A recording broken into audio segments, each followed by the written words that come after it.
Assalamualaikum warahmatullahi wabarakatuh. Baik, sebelumnya saya akan memperkenalkan diri saya. Nama saya Dinda Aulia Pohan. Saya dari kelas Biologi 1 dengan NIM 0704213093. Baik, di sini saya akan memenuhi tugas dari mata kuliah Perkembangan Hewan dengan dosen pembimbing Ibu Syukria MSc. Sebenarnya saya di sini akan menjelaskan sedikit penjelasan tentang gametogenesis. Baik, masuklah kita ke penjelasan pertama.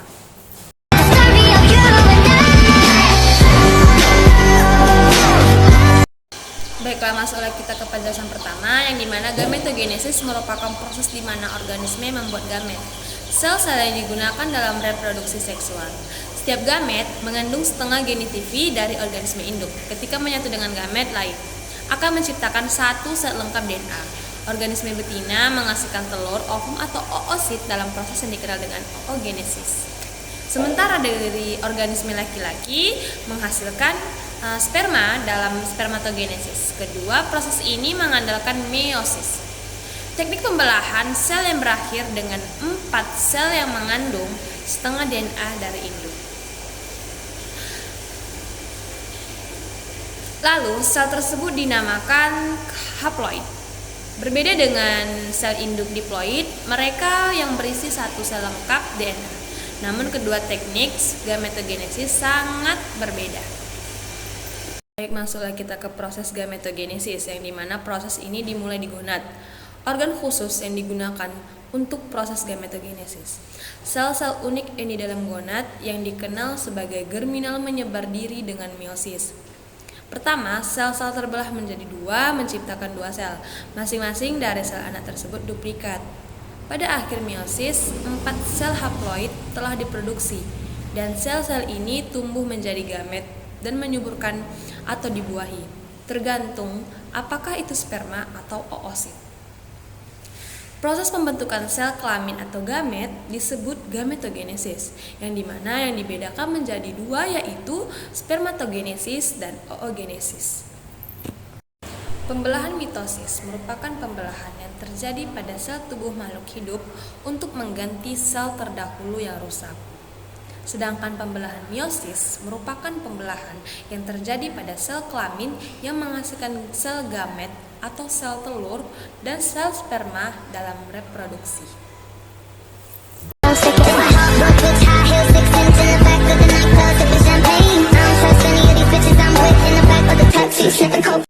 Spermatogenesis atau reproduksi sel-sel spermatozoa dewasa adalah proses yang terus-menerus atau profilik pada jantan dewasa.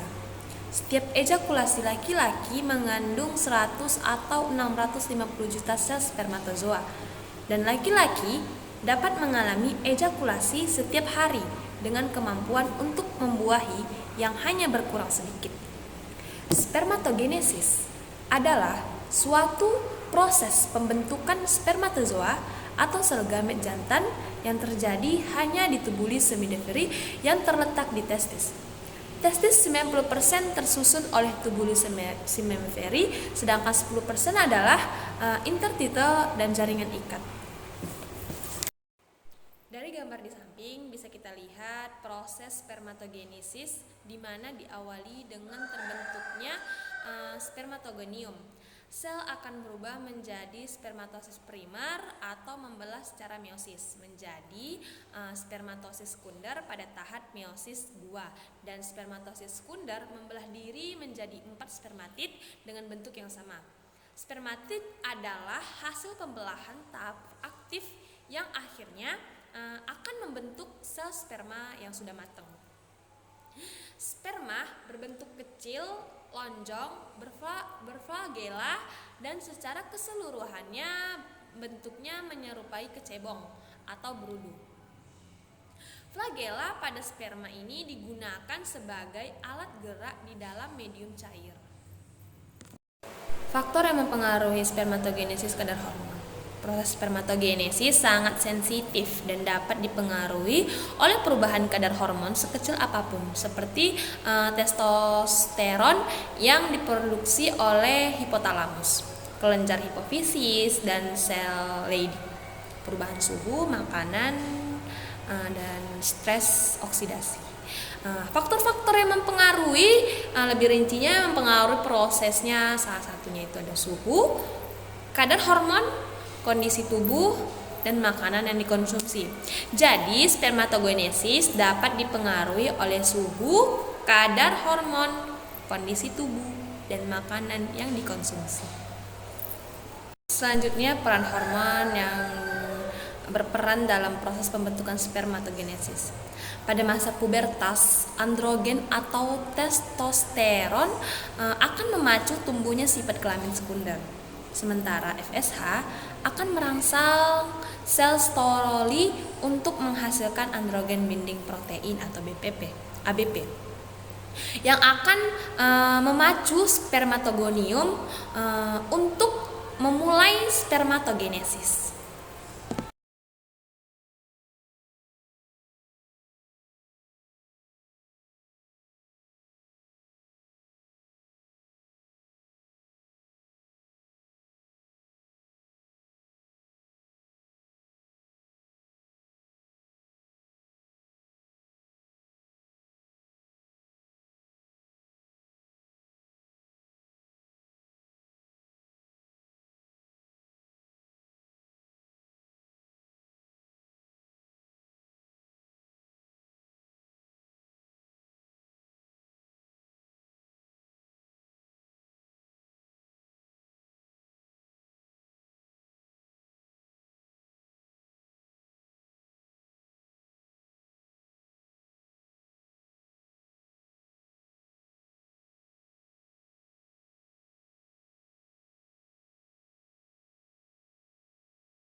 Sel sperma ini diproduksi oleh testis yang membutuhkan sekitar 72 hari untuk sperma tumbuh.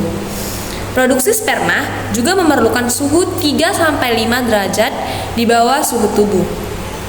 Pertama, skrotum, yaitu kantong pembungkus testis, memiliki termostat bawaan yang dapat menjaga sperma pada suhu yang tepat saat disimpan. Jika menjadi terlalu dingin di luar, skrotum akan membawa testis lebih dekat ke tubuh untuk tetap hangat. Maka dari itu, testis perlu memastikan sperma agar berkembang pada suhu yang dibutuhkan, yaitu sekitar 35 derajat sampai 36 derajat Celcius. Kandungan pada spermatozoa mengandung berbagai nutrisi kecil yang mungkin jumlahnya lebih dari 30.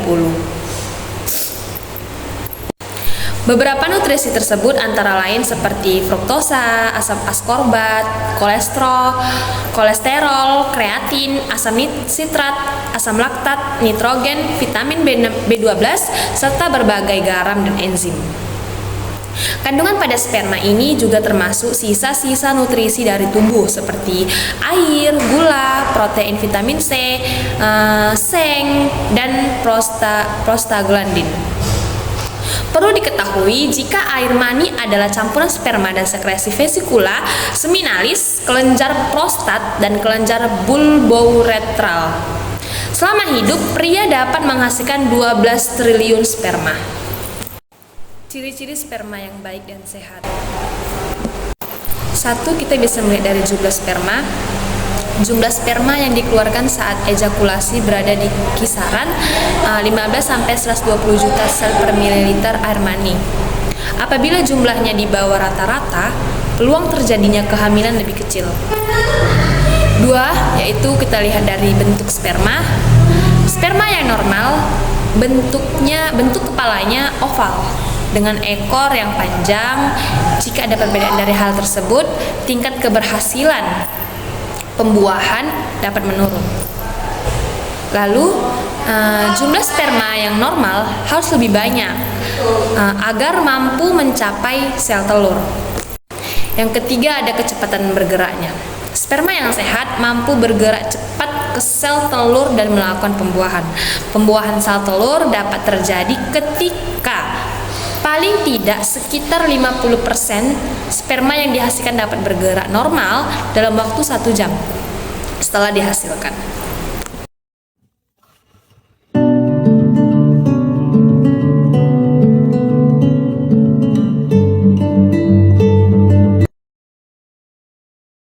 Selanjutnya ada oogenesis. Oogenesis adalah proses pembentukan sel telur atau ovum di dalam ovarium. Oogenesis dimulai dengan pembentukan bakal sel-sel telur yang disebut dengan oogonia, tunggal banding oogonium. Pembentukan sel telur pada manusia dimulai sejak di dalam kandungan, yaitu di dalam ovarium fetus perempuan. Pada akhir bulan ketiga usia fetus, semua oogenia yang bersifat diploid telah selesai dibentuk dan siap memasuki tahap pembelahan. Semula, oogonia membelah secara mitosis, menghasilkan oosit primer.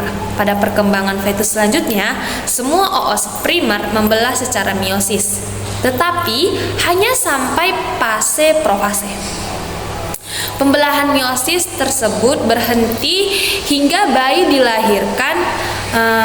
perempuan dilahirkan. Ovariumnya mampu menghasilkan sekitar 2 juta oosit primer, mengalami kematian setiap hari sampai masa pubertas. Memasuki masa pubertas, oosit melanjutkan pembelahan meiosis pertama. Hasil pembelahan tersebut berupa 2 sel haploid, 1 sel yang besar disebut oosit sekunder, dan 1 sel berukuran lebih kecil disebut dengan badan kutub primer. Pada tahap selanjutnya, oosit sekunder dan badan kutub primer akan mengalami pembelahan meiosis yang kedua, pembelahan meiosis yang kedua. Pada saat itu, oosit sekunder akan membelah menjadi 2 sel, yaitu 1 sel berukuran normal yang disebut dengan ootit dan 1 lagi berukuran lebih kecil disebut dengan badan polar sekunder. Badan kutub tersebut bergabung dengan 2 badan kutub sekunder lainnya yang berasal dari pembelahan badan kutub primer, sehingga diperoleh 3 badan kutub sekunder. Ootit mengalami perkembangan lebih lanjut menjadi ovum yang matang, sedangkan ketiga badan kutub mengalami degenerasi atau hancur. Dengan demikian dapat disimpulkan bahwa oogenesis hanya menghasilkan 1 ovum. Adapun hormon-hormon yang berperan dalam proses oogenesis. Proses pembentukan oogenesis dipengaruhi oleh kerja beberapa hormon. Di antaranya yaitu pada wanita usia reproduksi terjadi siklus menstruasi oleh aktifnya aksis hipotalamus, hipofisis, ovarium. Hipotalamus menghasilkan hormon GnRH atau gonadotropin relaxing hormone yang menstimulasi hipofisis mensekresi hormon FSH atau follicle stimulating hormone, dan LH luteinizing hormone. FSH dan LH menyebabkan serangkaian proses di ovarium sehingga terjadi sekresi hormon estrogen dan progesteron.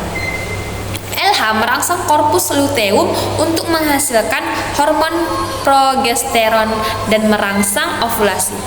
Pada masa pubertas, progesteron memacu tumbuhnya sifat kelamin sekunder. FSH merangsang ovulasi dan merangsang folikel untuk membentuk estrogen, memacu perkembangan folikel. Hormon prolaktin merangsang produksi susu. Mekanisme umpan balik, positif dan negatif, aksis hipotalamus, hipofisis, dan ovarium. Adapun dari pengertian hormon estrogen adalah salah satu jenis hormon seks wanita yang diproduksi oleh ovarium. Hormon estrogen berfungsi untuk mengatur siklus menstruasi, menunjang kehamilan yang sehat, hingga membantu menjaga kesehatan jantung. Selain itu, hormon estrogen juga dapat mempengaruhi suasana hati, memori, dan libido wanita. Selanjutnya ada progesteron. Progesteron merupakan hormon dari golongan steroid yang berpengaruh pada siklus menstruasi, kehamilan, dan embriogenesis. Progesteron bersama dengan estrogen dihasilkan oleh corpus luteum, yaitu sebuah kelenjar endokrin yang merupakan sisa dari folikel setelah terjadinya peristiwa ovulasi luteinizing hormone atau LH. LH adalah salah satu jenis gonadotropin yang diproduksi oleh kelenjar pituitari atau hipofisis di otak. Baik pria maupun wanita memiliki hormon LH. FSH adalah hormon yang berperan penting dalam proses oogenesis. Pernyataan yang benar mengenai oogenesis adalah hormon ini yang berperan merangsang ovulasi dan memicu folikel untuk membentuk estrogen serta memacu perkembangan folikel. Selanjutnya ada prolaktin. Fungsi utama hormon prolaktin adalah untuk merangsang produksi ASI yang dimulai dari masa kehamilan sampai menyusui. Produksi hormon ini biasanya dilakukan bersamaan dengan pelepasan hormon estrogen dan progesteron untuk merangsang perkembangan jaringan pada payudara wanita. Kita lihat di samping, gambar di samping merupakan ovarium. Di sini letak ovarium berada di sisi kanan dan di kiri rahim di perut bagian bawah. Ovarium ditahan oleh beberapa otot dan ligamen di panggul. Ligamentum ovarium menghubungkan ovarium ke rahim, namun rahim dan ovarium tidak bersentuhan. Bentuk ovarium berbentuk oval dan kencang dengan sedikit tekstur. Warna ovarium berkisar dari abu-abu, terang, hingga putih. Nah, selanjutnya ukuran ovarium. Ukuran ovarium ini terkait dengan usia. Induk telur bisa sebesar buah kiwi, sebesar 6 cm sebelum menopause. Ovarium semakin kecil seiring bertambahnya usia dan bisa sekecil 2 cm setelah menopause. Adapun ukuran rata-rata ovarium sekitar 4 cm. Ukuran ovarium menurun setiap dekade kehidupan setelah usia 30 tahun. Struktur ovarium. Ovarium memiliki 3 lapisan. Lapisan luar mirip dengan kapsul ditemukan pada obat-obatan. Selanjutnya ada pun perbedaan spermatogenesis dan oogenesis. Yang pertama, spermatogenesis adalah produksi sel sperma laki-laki, sedangkan oogenesis adalah produksi ovum wanita. Pada vertebrata, spermatogenesis terjadi di testis pria, sedangkan oogenesis terjadi pada ovarium perempuan. Selanjutnya, adapun spermatogenesis dimulai di spermatosit primer, sedangkan di oogenesis dimulai dari oosit primer. Spermatogenesis menghasilkan 4 spermatozoa fungsional dari spermatosit primer, sedangkan oogenesis menghasilkan ovum tunggal dari 3 badan polar oosit primer. Pada spermatogenesis, hasil sitokinesis dalam 2 sel berukuran sama, sedangkan pada oogenesis menghasilkan 2 sel yang sangat tidak setara. Sel sperma tidak mengandung makanan, misalnya ovum atau sel telur. Sel-sel sperma jauh lebih kecil dari sel telur. Sel-sel sperma yang motil sedangkan pada ovum adalah imotil. Spermatogenesis selesai sementara di testis sedangkan divisi pematangan sekunder. Oogenesis terjadi di luar ovarium atau saluran telur. Spermatogenesis dimulai di masa pubertas sedangkan pada oogenesis dimulai dari sebelum kelahiran. Pada tahap perkembangan embrio, spermatogenesis menghasilkan sel sperma satu waktu. Sedangkan pada hasil oogenesis hanya satu ovum per bulan. Spermatogenesis melibatkan fase pertumbuhan pendek, sedangkan oogenesis melibatkan spermatogenesis terjadi secara terus-menerus setelah pubertas. Sedangkan pada fase yang panjang, oogenesis terjadi dalam pola siklik. Baik, cukup sekian yang bisa saya sampaikan. Kurang dan lebihnya saya mohon maaf. Semoga video yang saya jelaskan tadi bermanfaat untuk kita semua. Saya akhiri dengan wabillahi taufiq wal hidayah. Assalamualaikum warahmatullahi wabarakatuh.